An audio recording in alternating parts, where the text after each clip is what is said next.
Uy. Sobra. Tatlong araw pa daw bago magising si Lolo. Dahil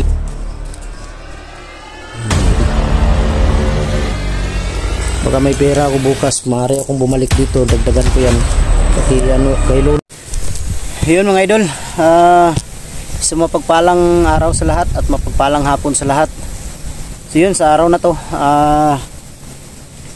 hindi pa tayo nakabalik ng bundok dahil sa may nisikaso pa akong problema mga idol. At isa pa, naghihintay pa ako kay Jerry na pupunta sa bahay kasi pupunta daw siya. Nakababa na siya, hindi ko alam kung saan siya banda ngayon. Basta sabi niya sa akin kanina nung tumawag siya, huling tawag niya dahil lubat, nakababa na daw siya, patungo na daw siya sa bahay. Kaya inihintay ko kanina pa, dahil hindi pa dumating, pag-isipan kong bumisita muna kay Lolo, para may ano tayo sa kanya. At hindi ako nakabili ng pagkain ni Lolo, pero may bibigay na lang ako sa kanyang pera para sakaling siya na lang siguro yung bumili, dahil para mas maganda yung pera na lang para makabili si Lolo kung ano yung gusto niyang bilhin. Pero hindi kalakihang pera po dahil wala pa ako sa ngayon. Kaya, pero sabihan ko na lang si Lolo na pag may pera nang darating, babalik ako at bibigyan ko siya ulit ng pera para panggastos niya. Yun, maraming salamat sa inyong lahat mga idol, sa lahat ng mga sumuporta. Mula noon hanggang ngayon na lagi kayong nandyan, nakabang sa bawat video na ina-upload ko. Maraming salamat sa inyo. At hindi ko po yan makakalimutan. Utang na loob ko po sa inyong lahat yan mga idol, dahil wala ako dito kung wala kayo, wala inyong mga suporta. Salamat din sa lahat po na nag-share ng mga video ko. Maraming salamat. Malaking tulong na yan yung pagpanood ng video namin, pagpanood ng video ko. Malaking tulong na yan sa amin mga idol, dahil dyan kami kumikita. Hindi naman kalakihan, sapat lang na mabuhay yung pamilya. Kaya ako nagpapasalamat talaga. Bawat video na ina-upload ko ay pinapanood talaga ninyo, wala kayong pinapalagpas. Minsan lang yung iba busy, kaya pagkatapos ng trabaho nila manunood naman sila. Yun, mega love, shout out sa inyong lahat ng mga silent viewers, sa lahat ng mga OFW, sa lahat sang sulok man ng mundo, Luzon, Visayas, Mindanao, sa sulok ng mundo na may mga solid supporter tayo. Mega love, shout out sa inyong lahat. At sana mag-ingat kayo palagi mga idol sa inyong mga trabaho. Ingatan kayo palagi ng Panginoon. Dasal lang ang kailangan natin para tayo'y ligtas sa anumang uri ng kapahamakan.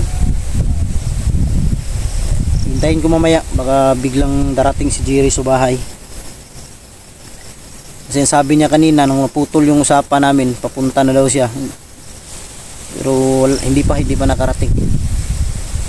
Hindi lang ako pwedeng kumpiyansa na, alam nyo naman, pag ganyan sitwasyon, hindi tayo agad na pupunta dahil di natin alam, baka isa yung patibong. Pero malaki yung tiwala ko kay Jerry.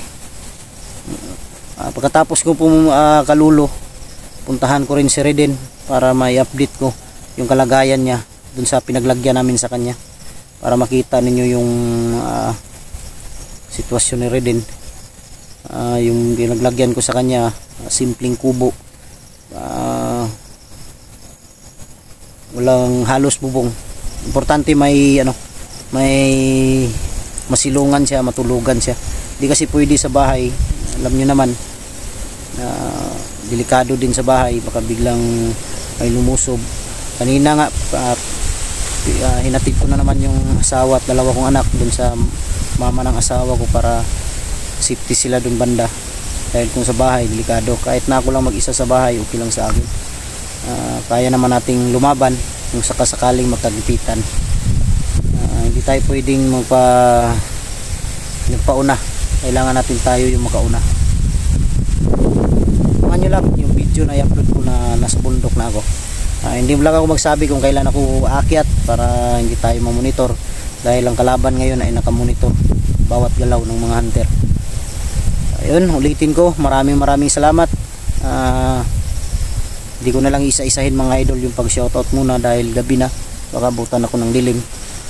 Uuwi pa ako pagkatapos ko kay Lolo dahil dadaan ako kay Redin. Bukas na siguro ako pupunta doon kay Berto. At yun, ulitin ko, maraming salamat sa inyong lahat sa suporta mula noon hanggang ngayon na lagi kayo nandyan. Ingat palagi, God bless ating ingat palagi at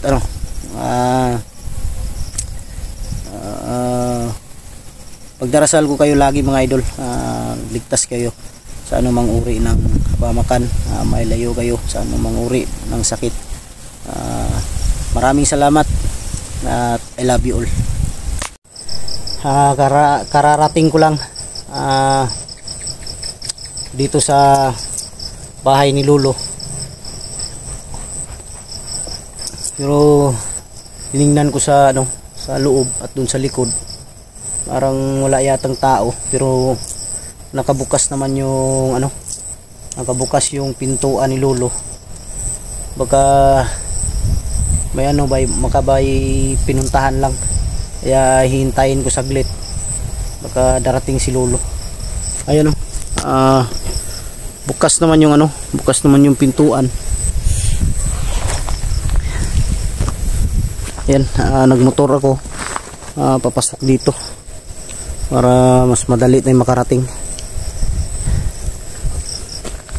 Yan bukas naman yung pintuan ng bahay ni Lolo, pero parang sinilip ko dyan sa loob, walang tao. Siguro may lang ba, may pinuntahan o may binili siguro, pero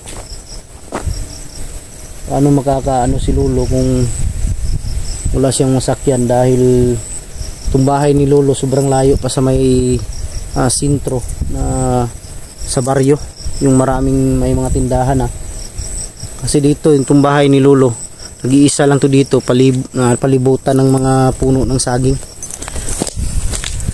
Hihintayin natin saglit, baka may pinuntahan lang, pero hindi ko alam, baka baka nandyan sa loob ng dun sa taas, like sa kwarto niya. Hindi ko pa sa sinasilip bilang respeto na rin. Mas maganda kasi yung yung lumabas talaga si Lolo para maano tayo ba, kasi kung sisilipin natin, hindi natin alam kung anong ginagawa, baka nagdarasal, madisturbo. Dahil alas 6 ng hapon ngayon, ganitong oras nagdadarasal si Lolo. Ang sabi ni Lolo sa akin, ang pagdarasal niya alas 6 ng hapon, alas 9 ng gabi, alas 12 ng madaling araw, alas 3 ng madaling araw, at alas 6 na naman ng umaga. Yun ang pagdarasal ni Lolo. 6, 9, 12, 3. Yan, ulit-ulit lang. Kaya hintayin natin mga ilang minuto lang, baka nasa kwarto si Lolo nagdarasal, para makausap natin. Wala talagang ng tao. May bagyong parating mga idol, dahil sobrang ng hangin, sobrang lakas kanina pa, dahil may bagyo yata ngayon sa sa Luzon. Nakita ko kanina sa Facebook. Yan, makikita ninyo yung bahay ni Lolo, napalibutan yan ng puro saging. Yan, nakapalibot hanggang dun sa dulo, palibutan yan. Minsan kung pumupunta ako dito kay Lolo, doon ako dumadaan sa kabila kung wala akong doon kung nilalagay ang motor. Medyo may doon, medyo malapit. Ang problema, ang lang Kasi uuwi ako agad. Dito lang ako dumaan sa kabila kahit na malayo. Importante mapasok natin yung motor. Kasi doon banda hindi natin mapasok yung motor. Kaya maglakad ka patungo dito. Kasi dito ako dumaan dyan. Paikot na kasi. Try natin silipin kung si Lolo ay tapos na.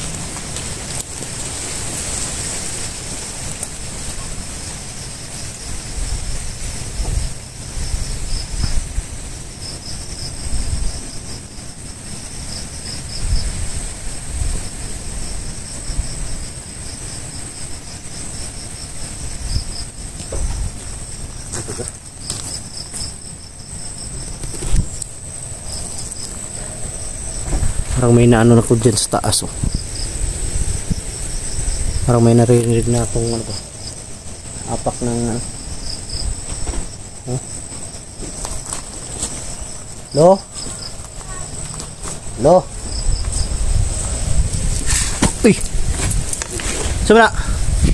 Brad, ako ni Brad. Ha? Ako ni Brad. Ay kadok sa Brad. Saan ni? Ako to ni Lolo. Ikaw tong assassin? Ako to Brad. Sumito yun ang diri Brad. Ni bisita kong Lolo ba? Dito Brad, dito Brad. Ay kadok Brad. Si Lolo. Ay kung Lolo jadi mo, uy Brad, di ka basta-basta istorya karon kay. Ano man? Pero pa na sa kadlo sa mga mata. Kaya nagpasting muna sigod. Damay. Okay, ay pabantay diri. Yun mga idol. Sabi niya, 3 araw pa daw bago magising si Lolo. Dahil nagpasting daw si Lolo. Sabihin ng fasting mga idol, nagpapalakas ng orasyon. Ano sa siya nasugod kan Brad? Tulog. Gapon jud. Gahapon ra. Gapon po ba nakababa? May ginaka diri Brad. Nalagi si mo ang kuan Brad. Samurai. Mo nang gihatag ni Lolo sa kuha. Ang kuan. Dipinsa sa kuha. Gihatag ng Lolo si mo ha? Yung samurai mga idol na ginamit ng misteryosong tao nasa kanya. Binigay daw ni Lolo. Man si Lolo nada, tulog. Pwede na to matanaw? Ay lang sa iba na Brad eh. Hindi na siya kaliyok nang dia. Pero pwede na to silipon. Pwede na silipon. Dire. Yeah.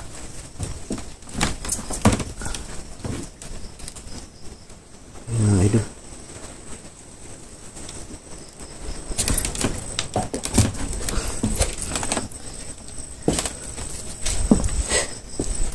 Nung araw pa daw si Lolo mga idol bago mga gising dahil nag-fasting. So, ibig sabihin Brad, ikaw yung nagbabantay dito ngayon kay Lolo? Oo, ako. Kung mabandi ka sa bukid. Ha? Kung mabandi ka sa bukid, kung dili si Lolo yung ganitong bata. Kasi si Lolo man to. Katong bata si Lolo gito no? Lolo to. Yun mga idol. Si Lolo daw talaga yung yung bata. Pero katong bata ron nasa bukid. Ito pa ulit. Ang damay. Hindi natin na si Lolo mga idol, hindi natin pwede makausap dahil 3 araw pa daw bago magising. Kahapon pa daw nagsimula natulog si Lolo. Mga 3 araw magising siya dahil may ganyan talaga yung nila. May fasting ba, nagpapalakas ng katawan at mga orasyon. Kurata na kaya pinagpinsa ba. Kala ko kung sino Brad. Ay kapan to Brad. Naro ko diri. Amping-amping ka dito sa bukid Brad kay dili tanan panahon mo. Magani no. Naon ta koy pangutana ka lulubahin ka bunbun ba kay na kuan mo gud yung apo si bunbun. Nakalaban na nako ba. Taon ni.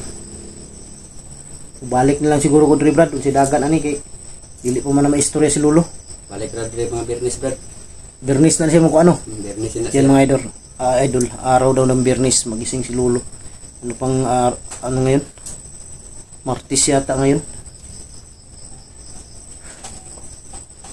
Martes. Martes ngayon. Martes, Merkulis. Tama talaga.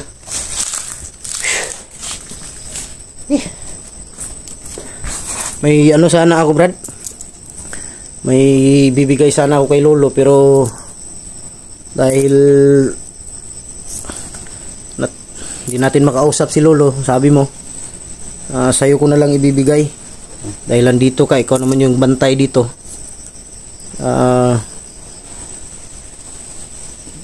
Ikaw na lang yung bigyan ko. Dahil hindi ako nakabili ng ano, Brad. Hindi ako nakabili ng pagkain.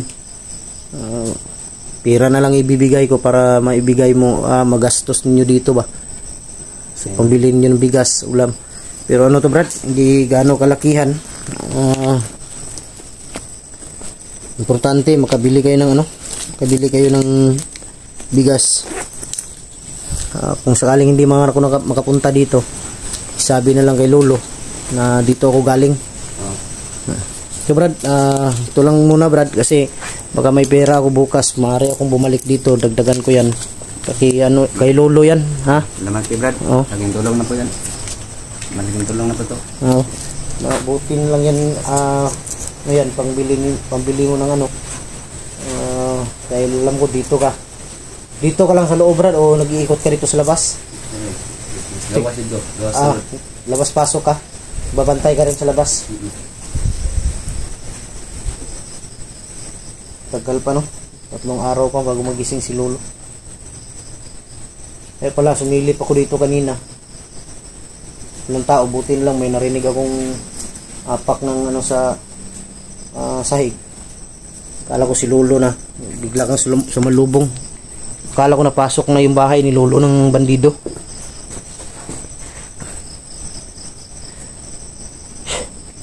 Tingnan may Brad. Salamat kayo. Mo ni mo konsumo, Brad. Mo lang ni.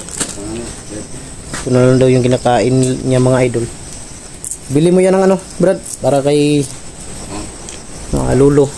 Maraming salamat ito, Brad. Walang problema yan. Galing din yan sa ano, sa may supporter din na nagbigay, na pabibigay sa inyo. Pero hayaan mo, kung sakaling may pera ako bukas, dagdagan ko yan para makabili ka ng maraming pagkain. Dahil 3 araw ka dito. Walang sinabi si Lolo sa'yo tungkol sa akin, Brad. Wala siyang gisulti. Sabi niya, mag-iingat ka lang palagi. Mag-ingat lang daw ako palagi. Ito ba yan, ganyan? Kaya nga, di naman ako Brad, dahil yung bata, alam ko si Lolo talaga yun, biglang sumusulpot, biglang nawawala. Pero hindi pa ako sure kung kailan ako makabalik ng bundok. Buti na lang, nandun si Lolo nagbabantay. Kaya pinagpapasalamat. So yun, mga idol, wala talaga tayong ano ngayon dahil hindi natin pwede makausap at hindi natin pwede si Lolo madisturbo. Nandun siya sa taas, natutulog, nakakulambo. Binabantayan siya ng tao ni Lolo na dito sa bahay. Bago na siya babalik ng bundok. Bago ka babalik ng bundok, Brad, pag gising na si Lolo, bago na siya babalik ng bundok, gising na daw si Lolo. Ito yung ano, mga idol, ito yung, kung natatandaan ninyo, ito yung samurai noon na ginamit ni misteryosong tao na ngayon pinagkaloob ni Lolo sa kanya. Siya yung pinahawak ni Lolo. Brad, di ko magdugay, Brad, kay diin na po, muli pa ko, layo pa kong ulian. Hindi ngambing, Brad. Kaya kong tato, kisana kung nakausap ko si Lolo ngayon, pero hindi. Nagpapalakas pala. Basta kung magising si Lolo tapos hindi pa ako nakapunta dito, isabi na lang kay Lolo na dito ako galing. Para malaman niya. Wala may suga dia, Brad. Okay ra na si Lolo dia, walang ilaw. Okay lang si Lolo diyan. Saan ka tutulog dito? Dapat ni. Doon sa taas. Okay. Hintayin mo lang si Lolo dito, Brad. Maraming salamat dito, Brad. Maraming salamat. Salamat sa Akala ko kanina napasok ng kalaban si Lolo ba? Hindi. Bigla kang sumulpot kasi. Oh, maraming salamat. Yun mga idol. Hanggang dito na lang yung video natin. Di natin ano si Lolo dahil nagpasting 3 araw bago pa magising. Maraming salamat. God bless sa ating lahat. Abangan yung video na to mga idol. I love you all. Yan, tutulog. Brad, musta man yung pakiramdam mo, Brad, sa katawan mo? Hindi na. Malala, Brad. Pangako ko na hindi na talaga ako babalik sa pagiging bandido kasi nabutan talaga tayo ng gabi dahil bumiyahe pa tayo patungo dito sa pinaglagyan namin kay Reden. Mabuti na yung madilim. Hindi makunan yung hindi makunan yung paligid. Kaya kararating ko lang. Ano natin yung kalagayan ni Reden. Ang pagkain na dala ko doon sa motor, kukunin ko lang mamaya katapos namin mag-usap para makakain siya. Pakita ko lang sa inyo kung anong pinaglagyan namin kay Reden. Safety siya dito. Walang nakakaalam dahil nung nilagay namin siya dito hindi namin talaga kinuna ni Buds ng camera, kaya yun, parang natutulog yata si Reden. Marami namang nakapalibot dito na bahay mga idol.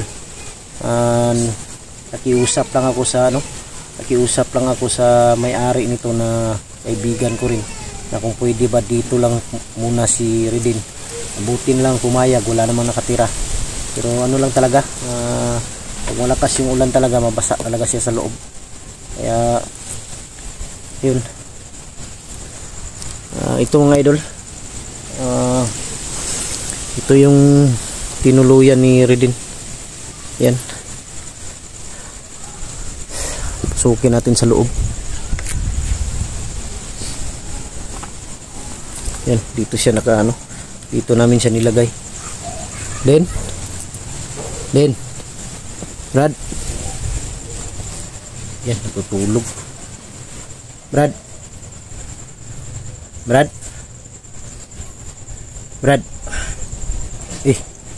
Dre, gabi Brad. Brad, Musta mo ka, Dre? okay raman naman, Brad. Yan mga idol, may mga kalat pa. Yan ginawa niyang okay rin mong kaimtang, Dre? Ha? Brad, Okay lang? Brad. Safety lang yun, Brad. Yung pagkain na dala ko nandun sa motor, kukunin ko mamaya, ibigay ko sa iyo. Ha?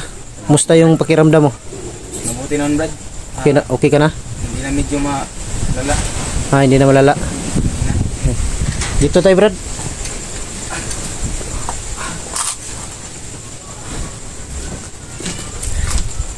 Yes. Okay na ka? Yeah, Brad. Walay nagkuhan si Madre, walang maligid. Hindi naman sila makaaligid dito dahil hindi naman alam yung lugar. Wala man, Brad. Dito ko gikan sa kuan, napo ko giat to kanina raman ta ko. Napo ko giat to matong yunaran ako sa Lolo. Pero man di ka kakadari. Kaya kay Brad. Safety ang puno, Brad. Ayos. Tugnaw lang no. Tugnaw lang, Brad. Kaya di kayo kuhan. Magkusog ang ulan. Ulan yung tubig. Dikit ng gani ko nila sa kuhan gani gamay. Yung malakas yung ulan kagabi, napasukan ng tubig. Napasukan, dito nga ako miga. Dito ka dito ka lang banda. Walang tulo dyan, wala. Wala. Kasi doon sa kabila, meron. Doon sa kabila, meron no. Ito lang yung tinirhan ni Reden mga idol. Dito muna siya pansamantala habang hindi pa kami nakakita talaga ng maayos na kanyang matirhan. Dahil wala pa tayo sa ngayon. Kaya dito lang muna siya. Tiis ka lang muna dito.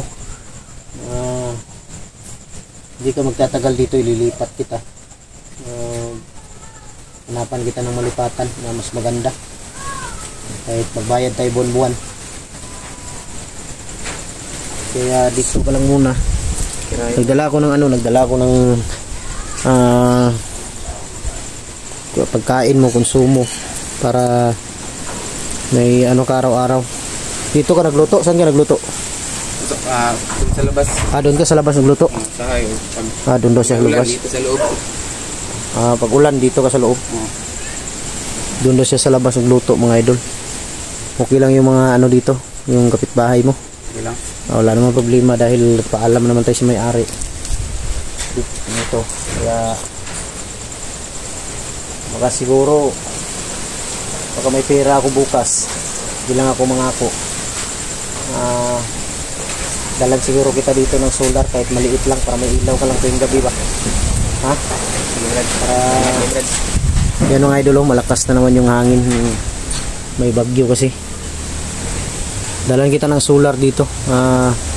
Kahit maliit lang na solar, importante may ilaw ka dito ba? Kasi mahirap dito pag walang ilaw. Yan mga idol. Nakakaawa yung sitwasyon ni Reden, pero ang sabi ko sa kanya na magtiis ka lang dahil hindi ka magtatagal dito, makakalipat ka rin. Doon daw siya mabasa mga idol pag malakas ang ulan. Kaya dito daw siya lilipat para hindi siya mabasa. Yan, mabuti yung gabi natin pinuntahan kasi hindi makita yung buong area. Hindi masilip ng kalaban na nandito siya. Kumusta man yung pakiramdam mo, Brad, sa katawan mo? Okay na? Malala, Brad. Medyo okay na. Doon ka naligo kanina.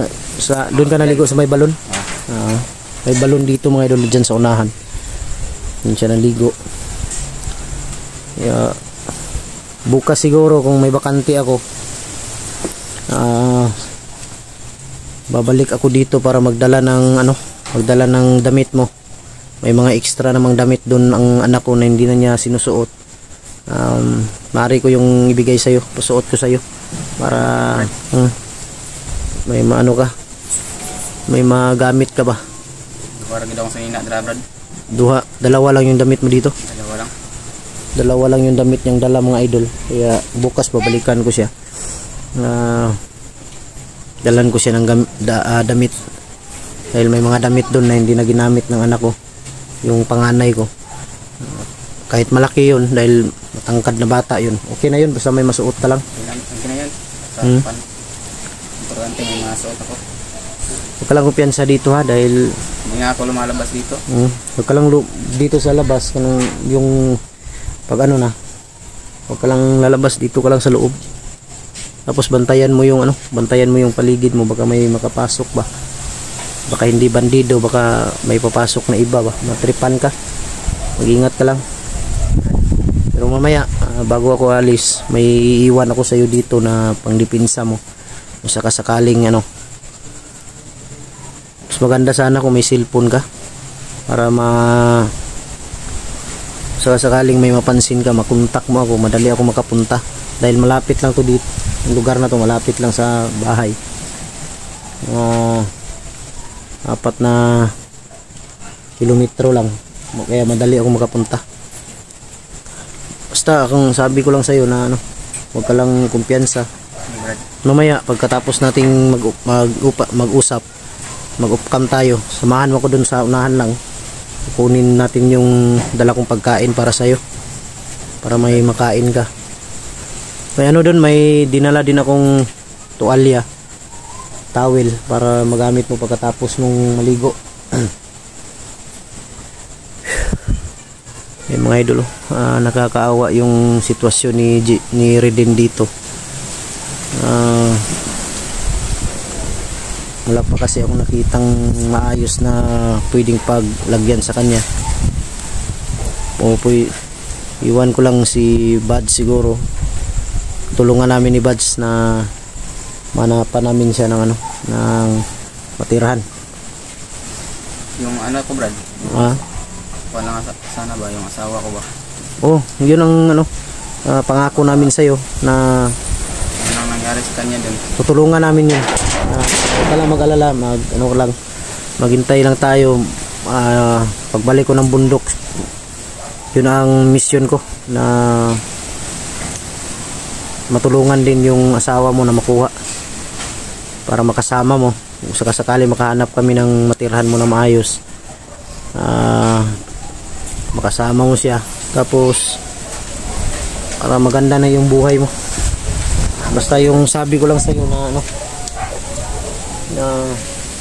wag ka na talagang babalik sa pagiging bandido dahil wala kang makukuha dyan. So, kung sa bagay hindi ka naman talaga kusang pumasok sa pagiging bandido, nalinlang ka lang, na-recruit ka dahil pangako, trabaho, kagaya ng nangyari kay Jerry at kay Berto.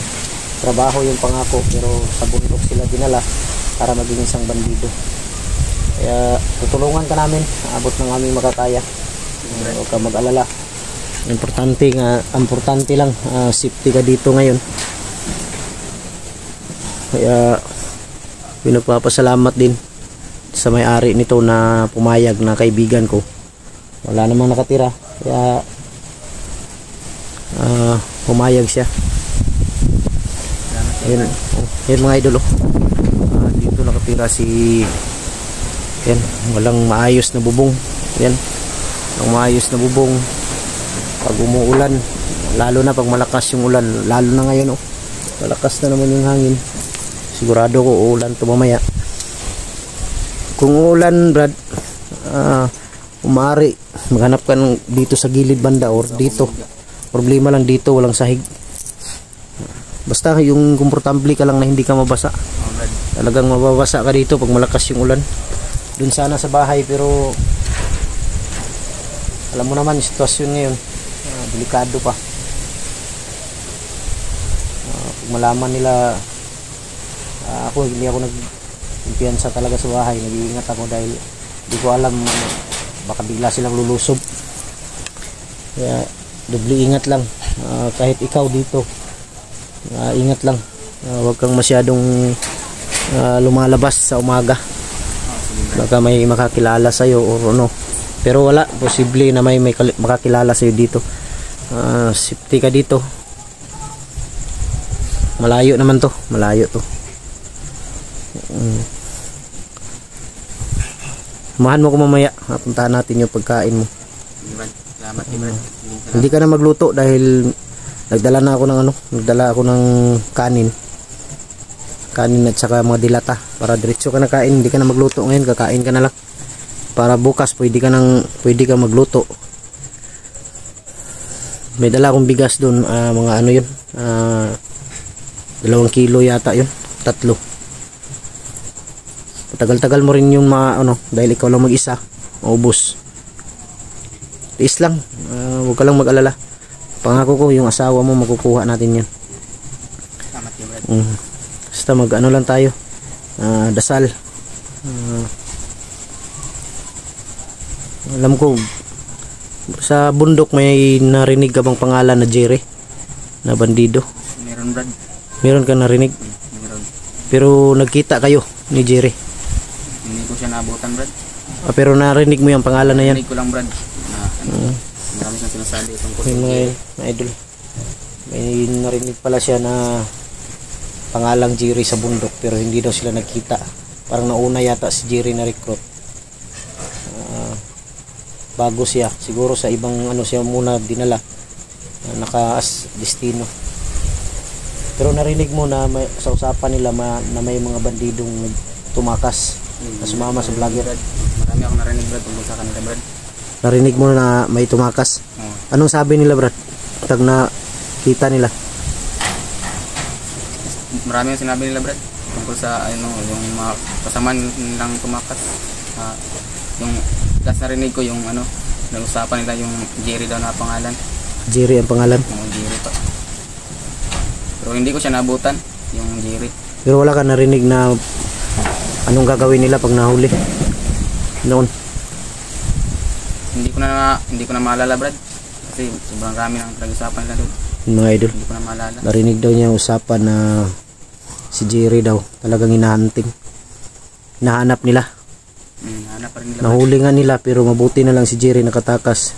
Yun ang hintayin ko ngayon. Babalik ako sa bahay dahil lang tatawagan ko ulit mamaya kung nasaan na siya banda para masundo ko siya. Kasi nag-alala din ako kay Jerry. Sabi ko sa kanya, kung makakita ka na ng kalsada, tawagan mo ako kung saan banda dahil pupuntahan kita. Basta ingat ka lang dito, huwag kang kumpiyansa. Sige Brad. Para maging ano ba, maging safety ka dito. Ha? Sige Brad. Maraming salamat Brad. Ano yun?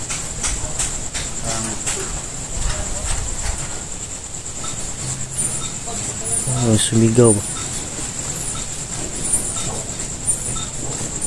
May sumigaw ah. Siguro kapitbahay lang yun. Kapitbahay yan Brad. Kapitbahay yun. Sumigaw. Yun Brad, hindi na ako magtagal dahil gabi na, uuwi pa ako, galing pa ako kay Lolo. Alam mo naman siguro kung sino si Lolo, yung narinig ko na yun. narinig mo si Lolo sa usap. Narinig ko na yun Brad. Yung mga idol, alam daw niya kung sino si Lolo, narinig daw niya na usapan. Anong sabi nila Brad tungkol kay Lolo? Marami sila sinasabi Brad tungkol din kay Lolo. Nung narinig ko, hindi daw kami magkumpiyansa sa bata kasi yun daw yung tinatawag lang Lolo. Oo, yung bata. Tama. Hindi daw kami magkumpiyansa. Yun ang sabi nila. Yun mga idol. Narinig pala ni Redin yung tungkol kay Lolo. Hindi na siguro ako magtagal dahil gabi na. Kailangan ko pang samahan pa ko ni Redin palabas dahil nandun yung hindi kasi mapasok ang motor dahil maliit lang yung daanan. Kukunin pa namin yung pagkain niya. Maraming salamat mga idol. Ma-update natin si Redin. Yan, hindi na ako magtagal din. Sige Brad. Ano mo sasabi mo sa mga supporter natin, sa mga anong masasabi mo sa kanila, anong mapapangako mo sa kanila na magbago ka na? Papangako ko na hindi na talaga ako babalik sa pagiging bandido kasi napilitan lang ako na sumama sa kanila. Akala ko kasi trabaho yun. Kaya kailangan ko kasi ng pera nun. Kaya napilitan akong sumama kasi akala ko totoo. No? Yun pala, Buging bandido ka. Oo. So yun. Yung mga idol, maraming salamat. Abangan nyo ang video na to mga idol. Napakaano ni Redin, kagaya din ni Jerry at ni Berto. Gusto na talagang magbago. Ramdam mo sa kanila. Yun, maraming salamat.